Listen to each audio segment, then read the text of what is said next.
Как да извлечем максимума от жилище с малка квадратура? Има някои стратегии, които могат да ви помогнат в тази задача. Ето някои от тях.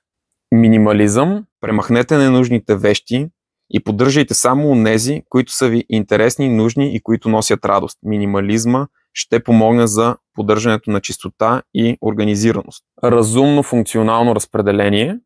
Разместете мебелите по начин, който оптимизира потокът в помещението.